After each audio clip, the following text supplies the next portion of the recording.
This is the Khmer Times News. My name is Paolo Bornini, and these are your headlines. Both the Cambodian and Japanese prime ministers condemn Russia at trade talks. A 17-year-old girl is brutally murdered by her boyfriend and his friends. And there is some good news, as the wearing of masks is no longer compulsory. But first, more on our main story.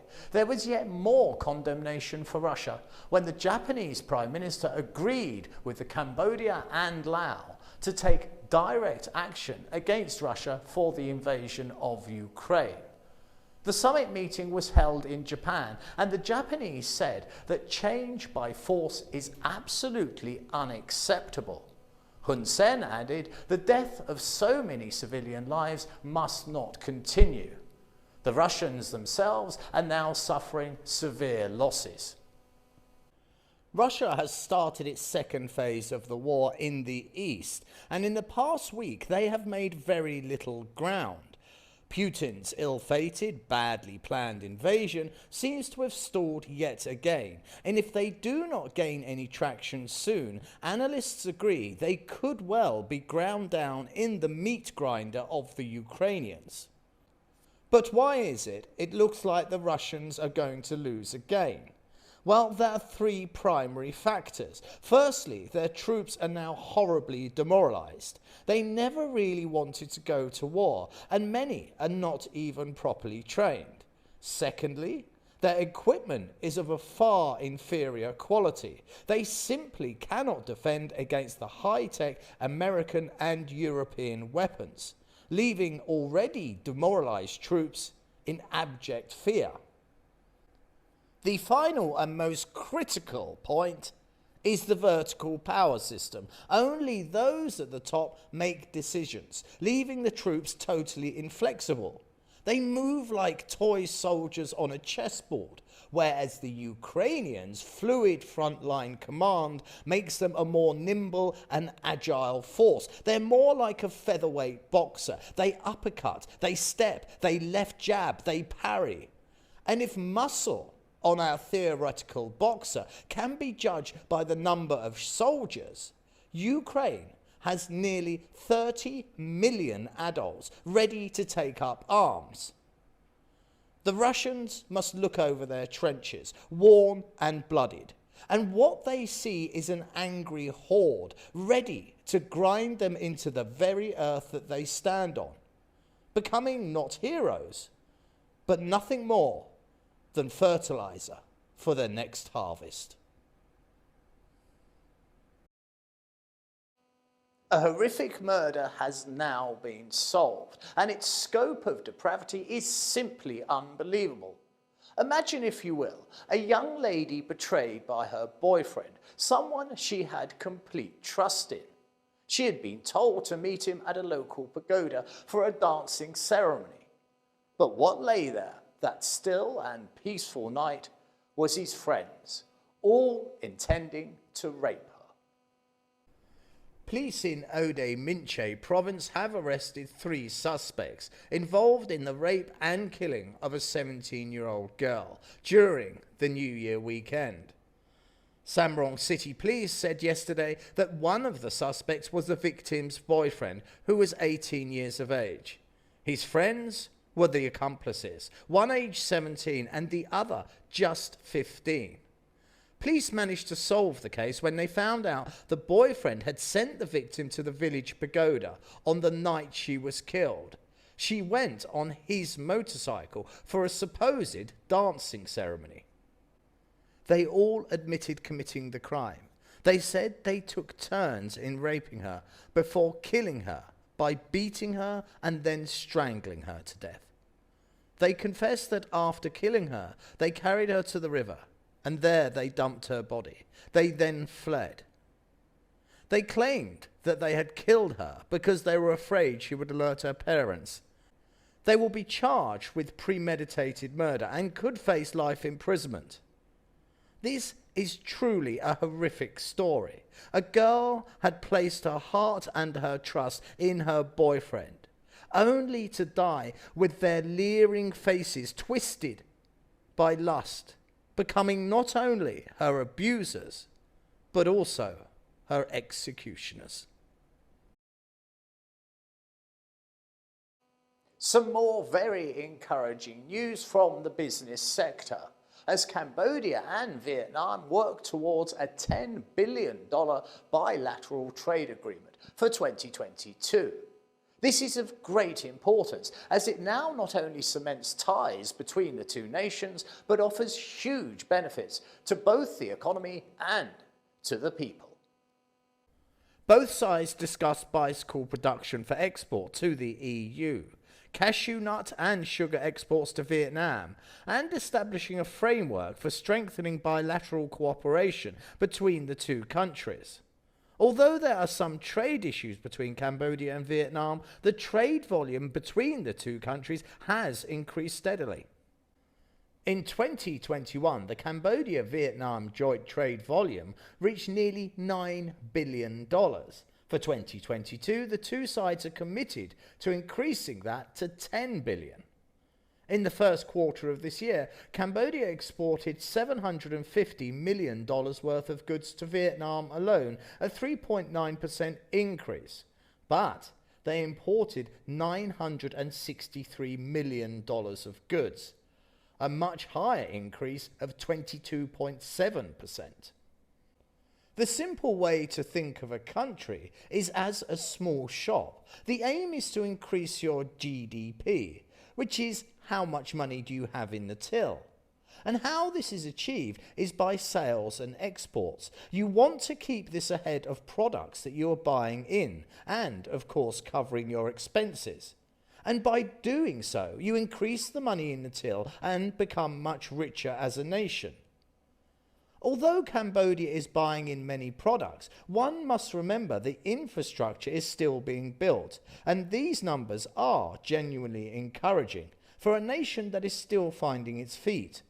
These trade numbers will be studied by the ministry, and they will have a very keen eye on balancing imports with a much favourable export ratio. For that is how nations prosper and expand. A crime that had a truly tragic twist occurred this week. A husband and a wife had a fight. The row got more heated. One picked up a knife. The wife's father tried to intervene, but his good intentions to break up the warring couple ended up with him dead in a hospital waiting room. As to who killed the father is at the very centre of this criminal case. Both the husband and the wife accuse one another, and both are charged with murder and face imprisonment. The husband said he and his wife were arguing at their home in Phnom Penh. He added that his wife's father was stabbed when he tried to forcibly remove a knife from his daughter's hand during a violent struggle. The weapon used was a bayonet, picked up by the wife in a blind rage, provoked by her belief of her husband's interest in another woman. She went as far as to threaten to kill him. It is then said her father stepped in, and as he tried to remove the knife from his raging daughter, somehow it was thrust deep into his stomach, and the wound was fatal. She denies this allegation, saying it was in fact her husband that inflicted the mortal blow. But the tragedy then took a bizarre turn. The victim was taken by car to a private clinic. The clinic doctor refused to treat his injuries, saying that they were too severe, and he advised he be taken to the Russian Friendship Hospital. At the hospital, doctors did not attend to him immediately, wasting valuable time. They instead tested him for COVID and only treated him when he was found to be negative.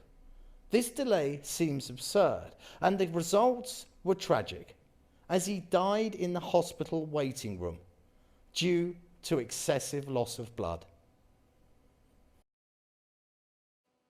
I remember putting on my first mask. I hated it. It was uncomfortable, restrictive, and it severely limits your ability to flirt. But with time, it became the norm, being encased behind a curtain of medical fabric. Well, now It's all over. Masks are now a matter of choice. The PM announced that people will no longer be required to wear masks in open spaces. The ruling has come into effect immediately. However, people will still be required to wear masks in closed spaces. The PM's decision has come after an interministerial late-night meeting earlier this week, and the good news was released via a special voice message. In the message, the PM stated, "There is no rules as to wearing of masks in public places for the entire country, apart from enclosed areas. The decision of the people is to make their own choice as to whether to wear a mask or not." The PM further explained that the requirement is still in place for those closed spaces, and what he means by that is air-conditioned meeting rooms or crowded movie theatres. But in the case of public spaces, for instance parks and just generally moving around, citizens can decide for themselves whether they wish to wear a mask or not. I, for one, am elated. The restrictions of the masks are gone. But caution is always advisable. But things are certainly improving. And now it's time to look at our sports news.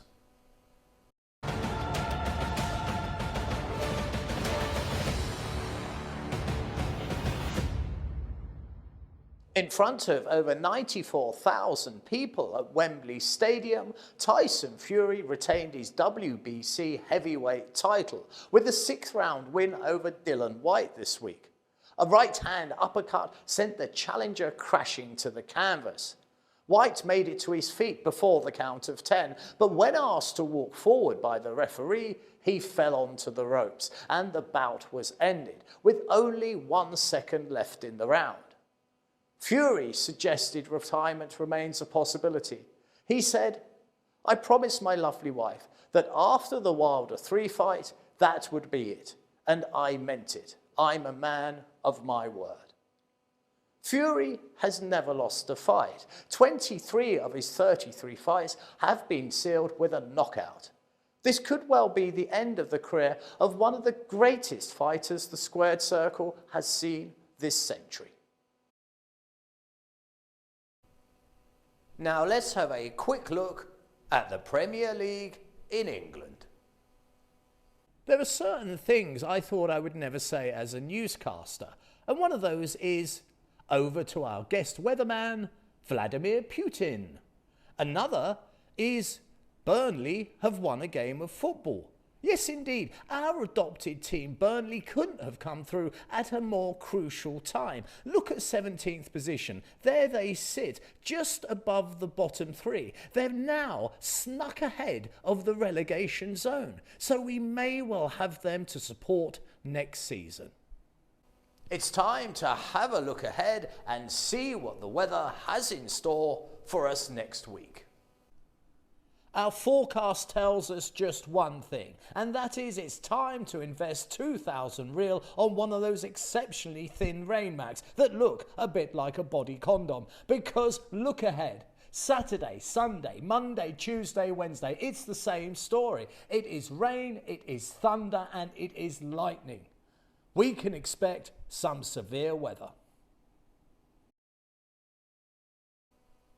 This has been the Khmer Times News. You can contact myself at the studio by mailing us at ktnewsstudio@gmail.com. Please do subscribe and comment and stay up to date with all the breaking news by following us on both Facebook and Telegram. This has been Paolo Bonini, and that was the week that was. I'll see you next Saturday for your weekly roundup.